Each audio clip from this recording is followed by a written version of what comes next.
तो आज का हमारा जो ये सेशन है वो है कि मध्य प्रदेश लोक सेवा आयोग द्वारा जो आयोजित परीक्षा है, मुख्य परीक्षा, प्रारंभिक परीक्षा का 2021 का 2019 का रिजल्ट कुछ दिनों पहले आया है और उसका मेंस जो है जनवरी और फरवरी में प्रस्तावित है।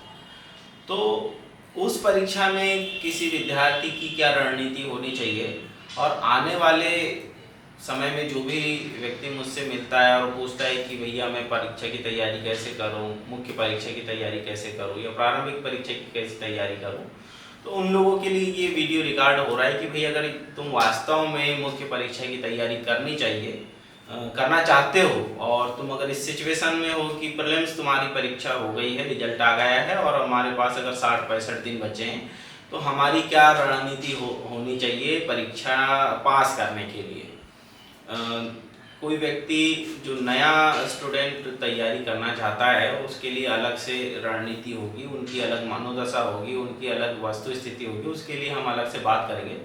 अभी हमारा जो कंसर्न है वो ऐसे विद्यार्थियों के लिए है जो प्रारंभिक परीक्षा पास कर चुके हैं। प्रारंभिक परीक्षा पास करने वाले विद्यार्थियों से मेरा आशय ऐसा है कि हम ये मान के चलते कि उन्होंने कभी ना कभी मुख्य परीक्षा पहले पढ़ा होगा और क्योंकि प्रारंभिक परीक्षा की तैयारी करी होगी तभी प्रारंभिक परीक्षा पास किया है। तो अब इन 60-65 दिनों में क्या उसको रणनीति होनी चाहिए, किस तरीके से रिजल्ट आ सकता है, किस विषय पे ज़्यादा ध्यान देना है, किस विषय पे कम ध्यान देना है। क्योंकि सामान्य रूप से बहुत सारे यूट्यूबर होते हैं, क्योंकि उनको लाइक बढ़ाने होते हैं, अपने सब्सक्राइबर बढ़ाने होते हैं, तो वो हर 10 दिन में अपनी रणनीति बताते हैं कि भाई 50 दिन की रणनीति ये है, 40 दिन की रणनीति है, 30 दिन की रणनीति ये है। हम ऐसी फर्जी कोई बात नहीं करेंगे। ये कन्वर्सेशन विशुद्ध रूप से सिर्फ इसलिए हो रहा है कि जो वास्तव में स्टूडेंट पढ़ना चाहता है और उसको प्रॉपर गाइडेंस नहीं मिल पाता कि भाई वास्तविकता क्या है। एक टीचर अपना व्यवसाय कर रहा है, उसको अपने पेट पालना है, रोजगार करना है। एक स्टूडेंट भी उसके झांसे में आ जाता है, पर रिजल्ट वाली जो बात है उसके लिए हम बात कर रहे हैं। तो हमारे जो स्टूडेंट हैं यहाँ पे, तो मैडम आपको अपनी नाम वगैरह की कोई ज़रूरत नहीं है, पर आपको अपनी स्थिति बतानी है कि आपकी वर्तमान स्थिति क्या है, कहाँ से आपने तैयारी शुरू करी थी पहले, मान के चलो थोड़ा बहुत, और उस यानी जिससे आपको ये समझ में आ पाए कि मुझे ये समझ में आ पाए कि आपकी वास्तविक स्थिति आप किस लेवल पे खड़े हो अभी। ठीक है? Yes sir. तो सर मैं अभी तो प्रीलिम्स के लिए तो जितने भी फैक्चुअल है और थोड़ा डीप जो इसके जो टॉपिक्स हैं वो सारे लगभग मेरे तैयार हैं।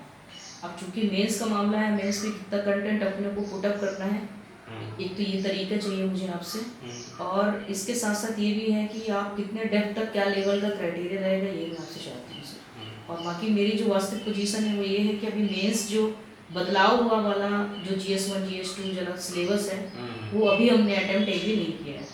तो आपने क्या कभी उसको जो सिलेबस है मुख्य परीक्षा का उसको कभी पढ़ा है? हाँ, उसको मैंने देख लिया है कि GS1 में, GS2 में, GS3 में कैसे कैसे पेपर्स हैं, कितने कितने मार्क्स के हैं, ये सब मैंने देख लिया है। नहीं, पर जैसे सिलेबस जो है, जैसे विश्व इतिहास का जो सिलेबस है टॉपिक में, तो आपने क्या फ्रांस की क्रांति पढ़ी है? जी सर, मैंने फ्रांस की क्रांति पढ़ी है।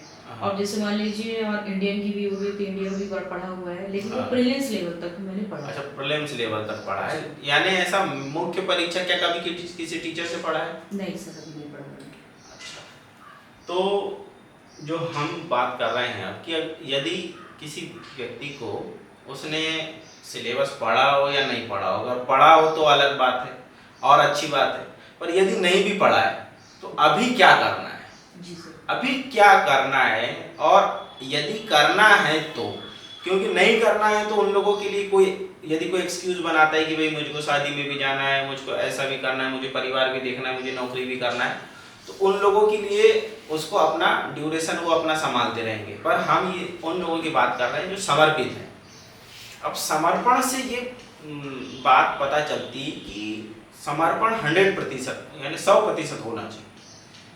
समझ गए? 100% मतलब अब जब हम सो के सवेरे उठें तो हमारे मन में जो सबसे पहला विचार आना चाहिए वो ये आना चाहिए कि फ्रांस की क्रांति क्या थी, कि फ्रांस की क्रांति यदि विषय आएगा पेपर में तो मैं क्या लिखूंगा, या ये आना चाहिए कि नैतिकता और मूल्य में क्या अंतर है।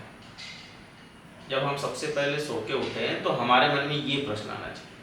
हमको सपने कैसे आने चाहिए? सपने ऐसे आने चाहिए कि यार पूरा मैं लिख रहा हूँ और घड़ी देखा और समय हो गया और मेरे 5 क्वेश्चन छूट गए। हमको ऐसे सपने आने चाहिए। और जब हम रात में सोने वाले होंगे और हमें नींद नहीं आ रही हो तो हम ये करते रहेंगे कि ये हमने आज ये पढ़ा था, इसका ये मुद्दा था, ये था, ये हुआ, ये होता समर्पण। जब आप उसमें डूब जाते हो, आपको सवेरे से लेके शाम तक उसकी पूरी अपने पाठ्यक्रम की धुन सवार होती है। तो ये समर्पण जब आएगा तब ये मान के चलो कि आप लाइन में हो, परीक्षा की रेस में हो। और अगर ये नहीं आ पा रहा है, अगर ये आपको ये याद आ रही है अरे यार उसकी शादी में गए थे तो उसने ऐसा कमेंट कर दिया कि तुम्हारे कपड़े ऐसे हैं, तो फिर समझ लो कि हम लाइन में नहीं है। कि बोले किसी के घर गए थे और वो बोले गेट खोलने नहीं आया तो थोड़ा सा ईगो प्रॉब्लम हो गया, तो समझ लो अपन रेस में नहीं है। या कुछ भी ऐसा कोई भी अगर तुम्हारे पाठ्यक्रम से अलग कोई बात अगर तुम्हारे दिमाग को टच करती है तो मतलब हम बाहर है लाइन से, लाइन में नहीं है। जिनका सिलेक्शन होता है वो इस तरीके से डील नहीं करता। अब क्या होता है तो इस चीज़ को समझो, जो एक साधारण परिस्थिति वाला जो बच्चा रहता है या छात्र रहता है, प्रतियोगी कुल मिला के उसको स्टूडेंट पे बोल रहा हूँ, तो प्रतियोगी जो है जिसको सब डील करना है, उसके दिमाग में सब तरीके की चीज चलती रहती है। पर जिसके माँ बाप बहुत ज़्यादा कंसर्न रहते हैं अपने बच्चों की पढ़ाई के लिए, आप उनको देखना, वो लोग अपने बच्चों के लिए टिफिन लेके बच्चा को साथ में लेके एग्जाम सेंटर में लेके जाते हैं। और हमारे जैसे जो जिनके माँ बाप को ज़्यादा फर्क नहीं पड़ता, फर्क तो पड़ता है हर माँ बाप को, परंतु जो उतने कंसर्न नहीं रहते हैं उनके बच्चे रात भर परीक्षा पहले सफ़र करते हैं ट्रेन में, फिर सवेरे वो एग्ज़ाम देने जाते हैं और वो एग्ज़ाम दे के खुद उन्हीं को वापस आना पड़ता है। तो जो बच्चे के माँ बाप कंसर्न करते हैं उनने आधी चिंता खत्म कर दी। परीक्षा में भी यही होता है, जैसे कोई महिला हाउस वाइफ है तो उसको पूरा परिवार भी संभालना है, परंतु जो स्टूडेंट है उसको ये झंझट नहीं है दिमाग में सवेरे उठ के कि नाश्ता भी बनाना है। वो सीधे अपना भैया उसने कापी किताब खोला, पढ़ना शुरू हो गया, चाय का मौका आया तो उसकी मम्मी ने चाय ला के दे दी, वो पढ़ाई लिखाई शुरू कर रहा है, अपना बढ़िया पढ़ रहा है ऐसे।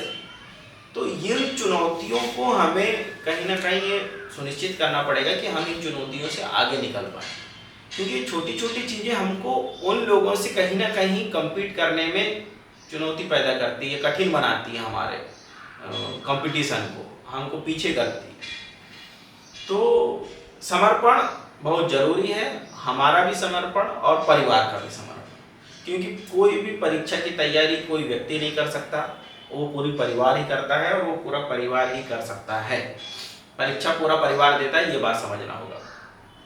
तो अब अगर बात करें कि भाई परीक्षा की क्या रणनीति होनी चाहिए, प्रीलिम्स हमारा निकल गया है और आने वाले ये नवंबर महीना और दिसंबर जनवरी आप लोगों के लिए 3 महीना है, और जो 19 वाले मेंस वाले उनके लिए 2 महीना है। Yes sir. ठीक है, 19 वाले मेंस वालों को ये है कि उन्होंने एक बार मेंस दे दिया था तो उनको थोड़ा सा प्लस पॉइंट है, और आप लोगों के लिए 3 महीना है। तो ये हम मान के चल रहे हैं, 70 दिन की रणनीति की बात कर रहे हैं कि जिस व्यक्ति के पास 70 दिन है, 70 दिन है ना, ये 70 दिन में क्या करें, क्या होना चाहिए। ठीक है, अब ये जो 70 डे है और आपका सिलेबस है, तो यदि कोई बच्चा ये बोले कि कोई टीचर मुझको समझा दे और मैं समझ जाऊं, तो ये गलत बात है, क्योंकि अब ऐसा समय नहीं है कि कोई तुमको समझाएगा और फिर तुम समझोगे और फिर तुम उसको पढ़ोगे, तो ये अभी संभव नहीं है। अब ये है कि सबसे पहले आपको अपना पाठ्यक्रम उठाना है, पहला पेपर, दूसरा पेपर, तीसरा पेपर, चौथा पेपर और हिंदी।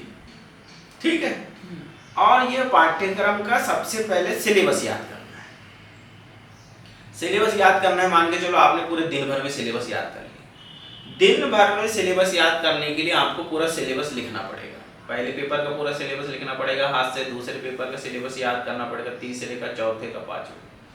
तो यदि आप उसमें एक दिन में भी पूरा पाठ्यक्रम याद कर सकते हो या 2 दिन में भी याद कर सकते हो तो बहुत अच्छी बात है,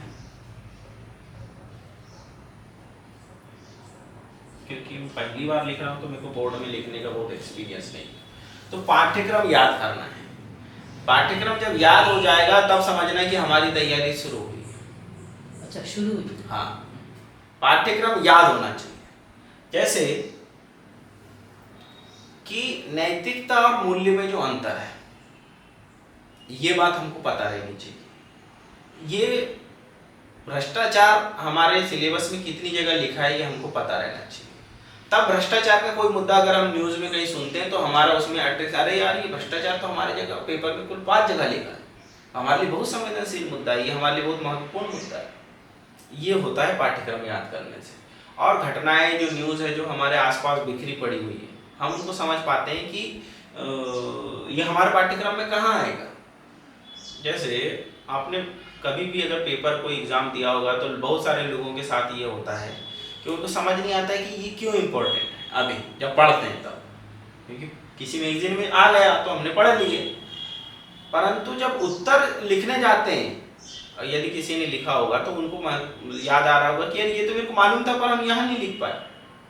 तो वो झंझट दूर करने के लिए पाठ्यक्रम याद रहना चाहिए। सबसे पहला जो है स्टेप ये है कि हमको पाठ्यक्रम अपना पूरा याद होना चाहिए। अब पाठ्यक्रम याद पहली स्टेप, कोई व्यक्ति इसको 1 दिन में याद कर ले, 2 दिन में याद कर ले, 4 दिन में याद कर ले, पूरे 1 महीने में याद करे, वो उसका मैटर है। पर जिस दिन पाठ्यक्रम याद होगा उस दिन समझना है कि पहले ही तुम्हारी तैयारी, अब तुम कह सकते हो कि तैयारी शुरू हुई है। ठीक है, समझ गए? yes. उसके पहले तुमने 1 साल पढ़े हो, 4 साल पढ़े हो, वो मुद्दा तुम्हारा है, तुम्हारा प्रॉब्लम है। परीक्षा का कोई मुद्दा नहीं है। परीक्षा में तो ये है कि भैया मेरे लिए जो जितना समर्पित है हम उसको चुनेंगे ना। हमारे लिए अगर एक नौकर रखना है, हमको काम करने वाला रखना है व्यक्ति, तो हम क्या देखेंगे? कम पैसा में जो ज़्यादा से ज़्यादा गुण व्यक्ति मिल जाए, पहले ईमानदारी मिल जाए, समर्पण मिल जाए, जो काम बताते हैं उसके योग्य हो जाए, और फिर जितना अच्छा देखने में सुंदर रहे तो भी अच्छा, लंबा चौड़ा रहे तो और अच्छा। ये तो एक्स्ट्रा बेनिफिट है। जितने ज़्यादा गुण हमको मिल जाए हम अपने व्यक्ति को ऐसे ही चुनेंगे ना। तो परीक्षा भी ऐसे ही व्यक्ति को चुनती है, सिविल सेवा हो या कोई भी प्राइवेट जॉब में भी, तो वो लोग ऐसे व्यक्ति को चुनना चाहते हैं जिसमें ज़्यादा से ज़्यादा गुण हमको मिल जाए। तो सबसे पहली चीज पाठ्यक्रम याद होना चाहिए। दूसरा, जब पाठ्यक्रम याद हो जाएगा तब तुमको पाठ्यक्रम की औकात पता चल जाएगी।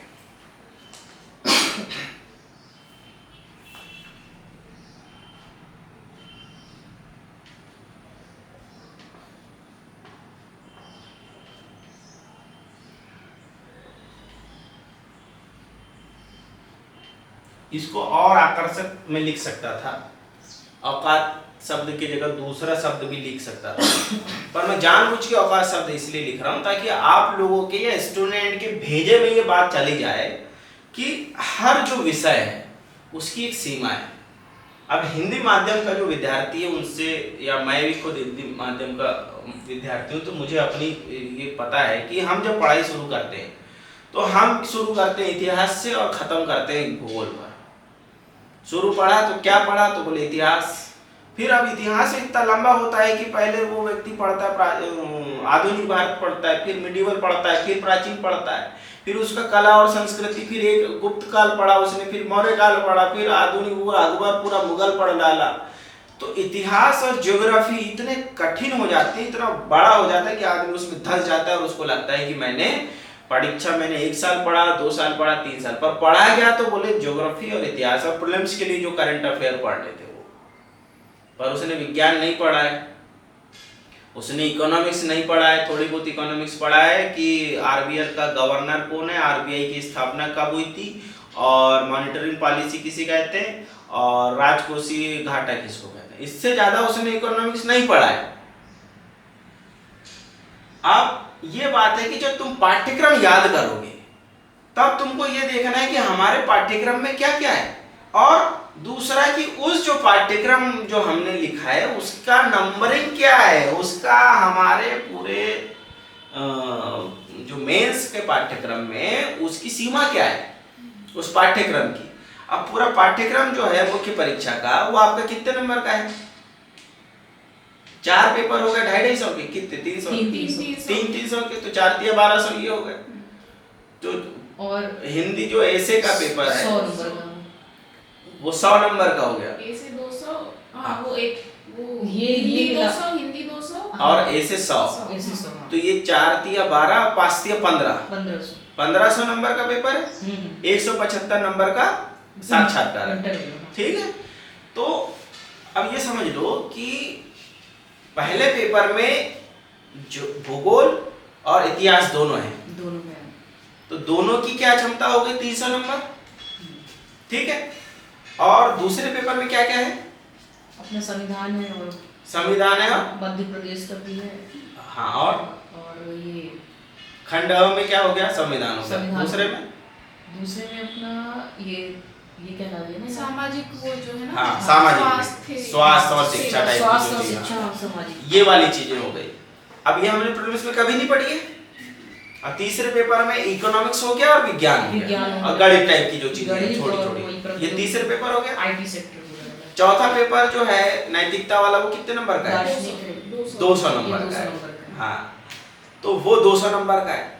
तो ये 3 तिया 900, और पांचवा पेपर वो भी पूरा 300 मान लो, ऐसे और हिंदी को। हाँ ऐसे ही है, ऐसे हाँ। 100 नंबर है और वो 200 हाँ, नंबर है। तो ये 4 तिया 1200 और 1400, हाँ 1400, कुल विषय जो है हमारे 1400 नंबर का है।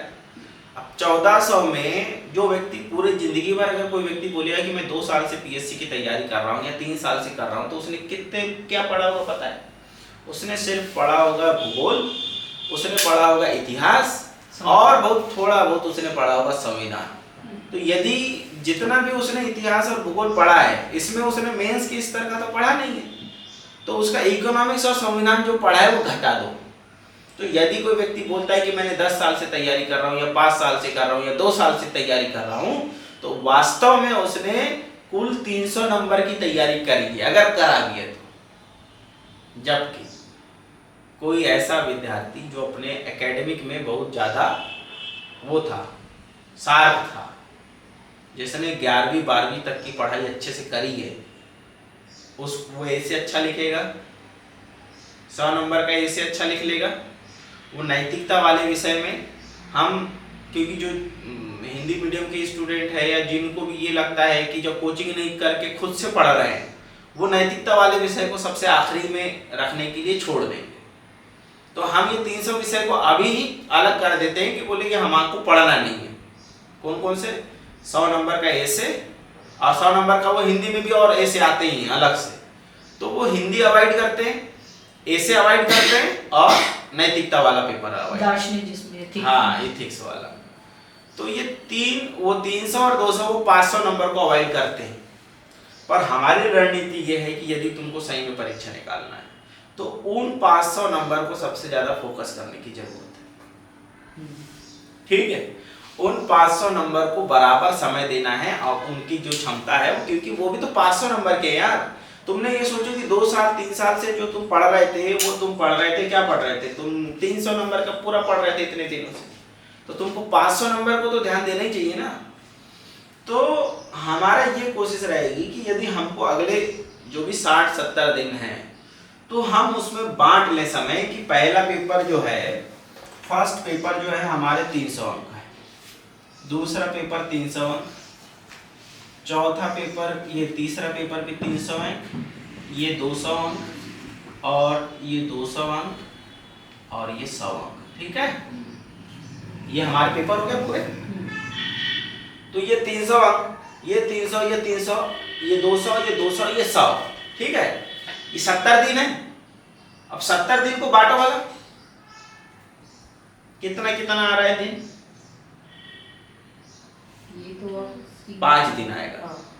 100 अंक 5 दिन, 5, क्योंकि ये आ रहा है 14 दूनी 70, 70 का आधा, यानी मैंने कैलकुलेशन कर लिया क्योंकि मेरा गणित ठीक है। ठीक है, 70 का आधा 35। हाँ, 70 का आधा 35, एक्चुअली ये 14 है, ये 1400 है ना। 1400 को 70 दिन में, 7 दूनी 14, 70 दिन 1400 अंक। अब समझो 1400 बटे 70, ठीक, तो ये कट गया 240। हाँ, तो 220 थे। हाँ 220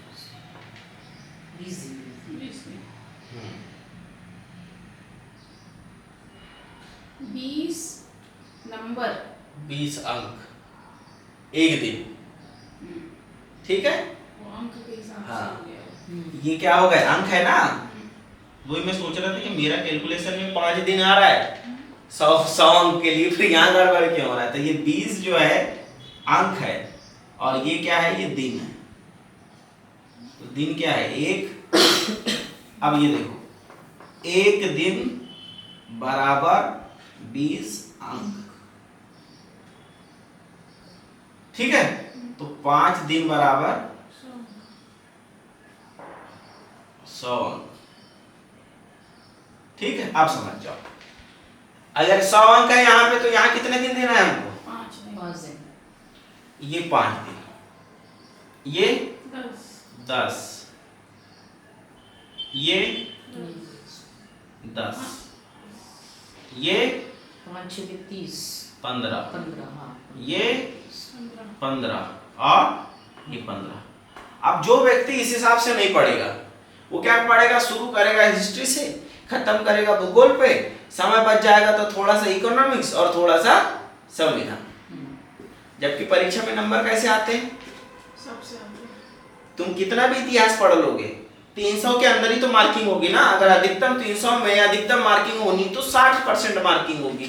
300 में 60% कितने आएंगे, 6 3 18 180 नंबर 180। हाँ अधिकतम ला लोगे। तो अगर तुमने पूरी मेहनत लगा के भी अगर तुमने हिस्ट्री ज्योग्राफी अच्छा भी कर ली तो 180 नंबर लाओगे। और सिलेक्शन के लिए कितने नंबर लाना है तुमको, 800 900 नंबर लाना है। अब यहाँ से तो 800 नंबर आएंगे नहीं ना एक पेपर से, 800 900 नंबर लाने के लिए इधर भी जाना पड़ेगा, समझ गए। जी सर, जी सर। तो हमको जो करना है ये समझ जाना है कि 15 दिन इसके लिए भैया, 15 दिन इसके लिए, 15 दिन इसके लिए, 15 दिन 15 10 दिन 10 दिन 5 दिन। अब आप ये बताओ कि आपकी क्षमता जो है एक दिन में पढ़ने की कितनी है। लगभग 10 घंटे 8 घंटे 8 घंटे 10 घंटे आप बोल रहे हो। अपन मान के चलो कि हम अधिकतम जो है पूरी ताकत लगा के अभी हम पढ़ना शुरू करेंगे 5-6 घंटे, और परीक्षा के 10-15 दिन पहले एकदम हम लोग 10-12 घंटे पढ़ लेंगे। अधिकतम आदर्श स्थिति ये है। 6 घंटे सफिशिएंट रहेंगे सर। हाँ, तो एवरेज मान के चलो कि 8 घंटे हम शुरू से लेके आखिरी तक एवरेज 8 घंटे का हम मेंटेन करते हैं। 8 घंटा हम आदर्श स्थिति में पढ़ पाएंगे, ठीक है। तो 8 घंटे के हिसाब से यदि कोई व्यक्ति पढ़ता है तो 10 दिन पढ़ेगा तो कितने घंटे पढ़ जाएगा वो, 80 घंटे। 80 घंटे और 8 5 40, इसमें आगे 120, ठीक है। तो ये जो 120 घंटे हैं, अब आपका पाठ्यक्रम उठाओ और ये 120 घंटे को बांट लो हर विषय का। और जब ये आप 120 घंटे, 120 घंटे, ये 120 घंटे होता है।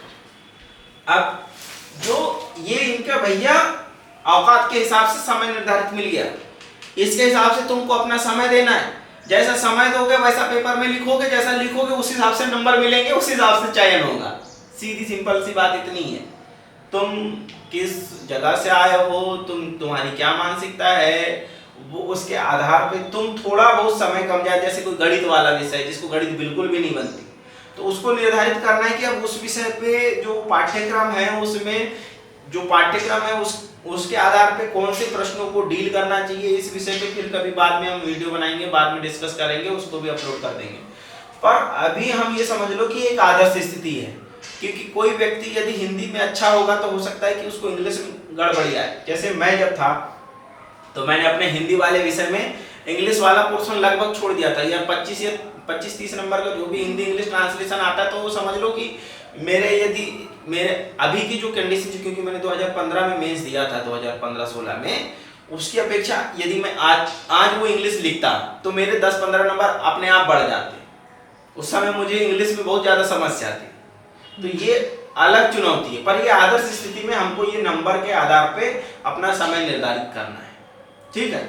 और जिसको मान के चलो इतिहास और ज्योग्राफी अपन ने बहुत ज़्यादा पढ़ ली तो वो नैतिकता में थोड़ा ज़्यादा ध्यान दे सकता है। जो इकोनॉमिक्स में, यदि किसी ने इकोनॉमिक्स में ग्रेजुएशन किया हुआ है तो वो उसको उसमें थोड़ा कम समय देके दूसरा वाला जो पोर्शन है, साइंस वाला जो पोर्शन है, गणित वाला पोर्शन है, उसमें थोड़ा सा ज़्यादा समय दे सकता है, तो ये कर सकता है। अब जो है औकात के अनुसार अपन ने समय निर्धारित कर दी। अब ये समझ लो कि जो तीसरी बात है इसके अलावा कि मुख्य परीक्षा जो है